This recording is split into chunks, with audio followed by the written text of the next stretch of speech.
respectful. This is, you unpack your bag and you win over a long period of time. Antonio Spurs select Tony Parker, France. Like a dream come true for me. Kumusta mga kadribol? Tama bang sabihin ko na pagdating sa FIBA rules about eligibility ay mas thicker pa ang residency kaysa sa dugo? Pag-usapan natin yan mga kadribol. Alam nyo ba mga kadribol na si Tony Parker ay walang dugong French? Pero siya ay naglalaro as local player sa bansang France. Sige, kilalanin natin ang mga magulang ni Tony Parker. Ang kanyang tatay na si Tony Parker Sr. ay isang African-American at ang kanya namang nanay ay Dutch. Ang tanong, may dugong French ba si Tony Parker? Of course, wala. Magkaiba naman yung dugong Dutch sa dugong French.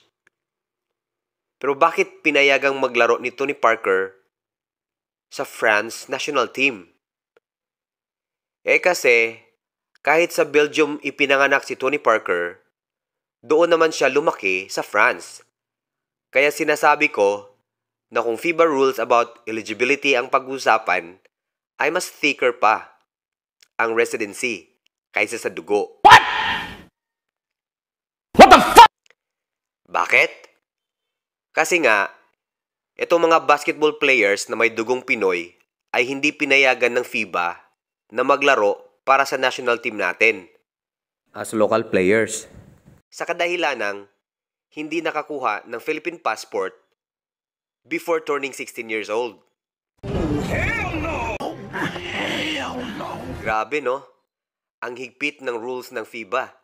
Kahit pa matrace talaga yung Filipino roots ng mga basketball players na ito ay walang epekto sa FIBA. Ano ba naman yan? So tama ba ako kung sasabihin kong residency is thicker than blood kung FIBA rules ang pag-uusapan? At ito pa mga kadribol, kung 3-on-3 ang laro, payag ang FIBA na maglaro ang half-blooded player kahit pa ilang taon na siya bago niya ma-acquire o bago niya ma-obtain ang kanyang passport.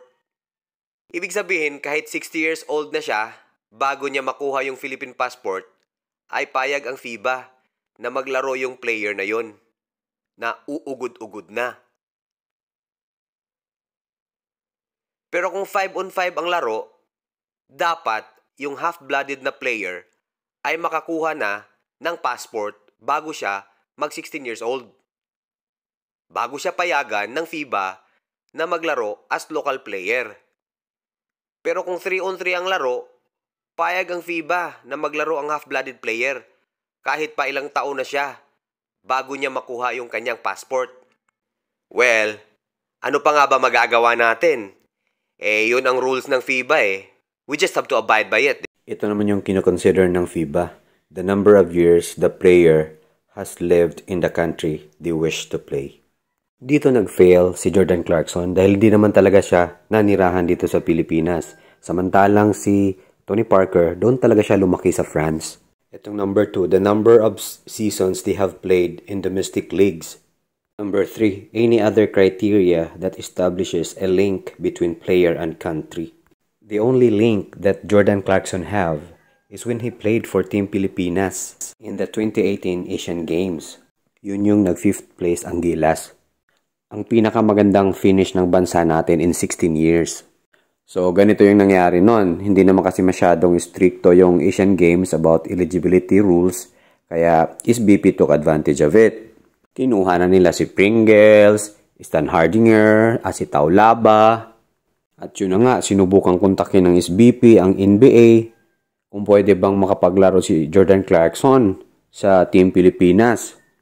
Ayun, nag-release kaagad ng initial statement ang NBA saying na ang Asian Games ay hindi FIBA tournament. So, hindi yan yung event na pwedeng maglaro yung mga NBA players nila. Pero kinabukasan nalaman ng NBA na nasa roster ng China si Zuki, yung China native na naglalaro para sa Houston Rockets. So yun yung parang ginawang referral ng NBA para payagan si Jordan Clarkson at iba pang mga NBA players na maglaro sa event na yon sa Asian Games. So bukod doon, wala nang ibang tournament na sinalihan si Jordan Clarkson na naglaro siya as local Gilas player. Yung 2011, naturalized player siya nun eh. Kaya nag-fail pa rin siya dyan sa number 2 na consideration. Matagal kong sinusubaybayan itong kaso ni Jordan Clarkson. Siyempre, sino ba namang Pilipino ang hindi gustong maglaro si Jordan Clarkson as local player, di ba? Ginawa na ng SBP lahat ng makakaya nila para payagan lang si Jordan Clarkson na maglaro as local player ng Gilas. Pero hanggang ngayon, wala pa rin nangyayari sa kaso ni Jordan Clarkson. Nananatiling firm ang FIBA sa kanilang eligibility rules. Sa oras kasi na pumayag ang FIBA, magsigaya na lahat. So lahat ng mga may katulad ng kaso kay Jordan Clarkson, magsisigaya na yun lahat. Magrereklamo na rin yun kung hindi sila papayagan. At yan naman yung pahayag ni Coach Tab Baldwin patungkol dyan sa FIBA eligibility rules.